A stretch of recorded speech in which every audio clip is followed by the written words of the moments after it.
Dolph Ziggler hasn't always had an easy ride in WWE. Long considered one of the company's most underutilized guys, years of stop-start pushes, borderline burials, and awkward presentation have typecast the talented show-off as the ultimate also-ran. He has been a world champion, but never the guy, a star, but never the star. A pushable, marketable commodity, but never to the extent that WWE would consider building their programming around him, and the list goes on. Survivor Series 2014 was probably the last roll of the dice for him as a potential main eventer. Now, Sting's shocking debut was the bigger story, but disbanding the Authority with consecutive pins on Kane, Luke Harper, and Seth Rollins after surviving a seemingly hopeless 4-on-1 situation made Ziggler look like the man. WWE gave him all the momentum in the world and the perfect springboard to lasting stardom, yet they almost immediately undid it. The Authority were back on TV within weeks. Dolph was giving no lasting push, that's 2 O's, push, get used to it, because I'm gonna say it a lot, and quickly returned to his median card position. Fleeting bursts of excellence have come and gone since then, with his feud against The Miz in 2016 a big highlight, but little more than that. And now, even his most passionate supporters have given up on the very notion that he'll ever be a headliner again. But now, 14 years removed from the day he first walked into the company, Dolph Ziggler isn't even the leading man in his own tag team. Teaming with Drew McIntyre has worked wonders for Ziggler, who hasn't been this interesting or exciting since scoring victory in an awesome career versus Intercontinental title match with The Miz at No Mercy 2016. The hard-working, hard-bumping show-off is now a credit to Raw and one of the most consistent performers inside the ring and out, delivering the goods in his singles rivalry with Seth Rollins and tag wars with the Kingslayer and former Shield brother Dean Ambrose before their big split. Though still very much an upper mid-carder, Ziggler is being allowed to deliver at a level he hasn't touched in a long time, but it's all about to come crashing down. Dolph wasn't paired with McIntyre to slingshot himself to the top. In fact, it's the other way around. Their union has always been about McIntyre. He's the guy WWE see money in, and while those early Diesel Shawn Michaels comparisons did seem far-fetched at the time, they look more appropriate with every passing week. We're already seeing their team fall apart before our eyes, with Braun Strowman the first to suggest that Ziggler might just be a weak link. But this isn't an entirely new idea. It's the first time anyone has said it explicitly, but WWE have been quietly telling us that Drew is the breakout star from the moment they arrived, utilising subtle storytelling techniques that we don't usually associate with the rigid storytelling framework. The former NXT champion's presentation since being called up in April has told us everything we need to know about his future. When him and Ziggler make their tag team entrance, they do so to Drew's militaristic stomp of a theme song. Hell, the show-off didn't even get to use his own track when he was walking out for a singles match with Rollins at SummerSlam 2018.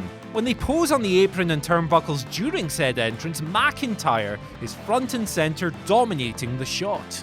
And to top it all off, Hell in a Cell 2018 saw Drew literally carry his partner up the ramp after their electric title defense. Now, when one of these things happens in isolation, cynics will argue that it was a coincidence and that something the writers couldn't possibly have been sharp enough to come up with on their own. But unfortunately for them, that position becomes untenable when so many examples unfold in such quick succession.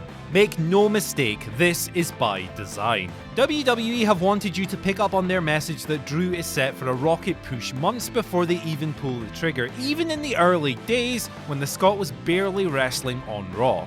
His storyline with Strowman is a representation of those earlier seeds coming into bloom. And while the timeline remains uncertain, the moment when he's shot towards Universal title contention edges closer, and a big pay-per-view bout against Ziggler, which will push him to the stratosphere, is just as certain. But there's more to Drew's push than the way he interacts with his tag partner. The way he faces his enemies is just as critical. Much like WWE typically book the average babyface like an overawed, doe-eyed goober who becomes a wet blanket in the face of confrontation, their villains usually work from the cowardly heel playbook. It's a classic character type and one used to generate heat for decades, but also one that WWE have done to death, with even former badasses like Kevin Owens turning into weasels. But McIntyre is different.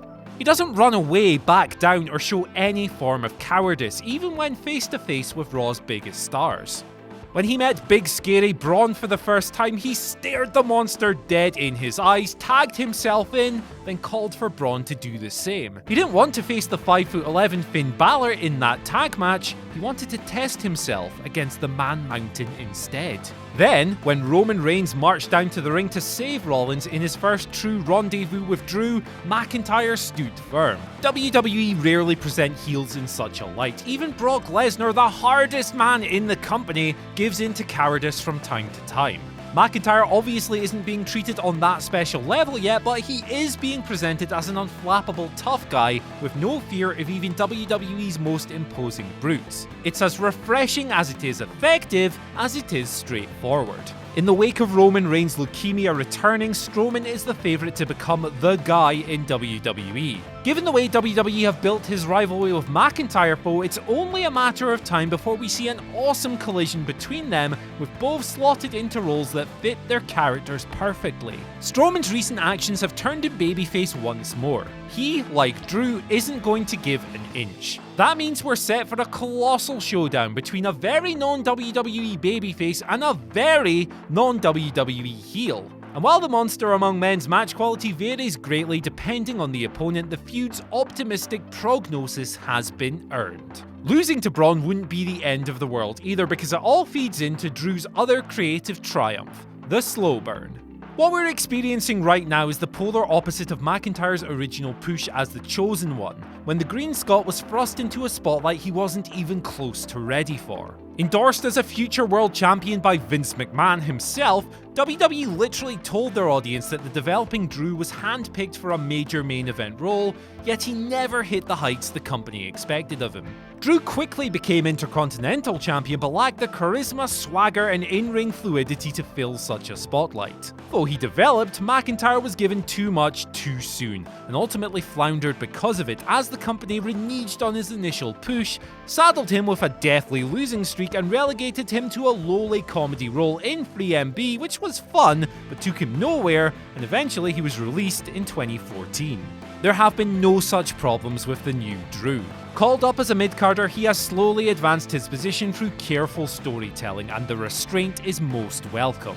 The last thing WWE want to do is burn the audience out on a potential megastar through overexposure, so kudos to them for learning from past mistakes. Today's Drew McIntyre is light years beyond the over-pushed rookie of old. His release was the best thing to happen to him, as he spent his time away from WWE building himself into something finally resembling the Chosen One that Vince McMahon dearly wanted him to be 5 years prior. An impressive physical transformation was mirrored in his performance skills, as the hard-working Scot tightened every nut and bolt in his locker, eventually returning to WWE as the best possible version of himself, and more importantly, a star. Now, the writers are the only thing keeping McIntyre from the stratosphere, but the way they've handled him so far suggests that he is a major priority. So let's hope that this continues and he eventually becomes the main event fixture he's finally equipped to be. Because frankly, Drew McIntyre is far too good to go down in history as another Dolph Ziggler. So that's our take on McIntyre's current WWE situation, but how do you expect the Scotsman's career to pan out over the coming weeks and months? Let us know in the comments section below, don't forget to like, share and subscribe, and as always, I've been Andy, and I'll see you later.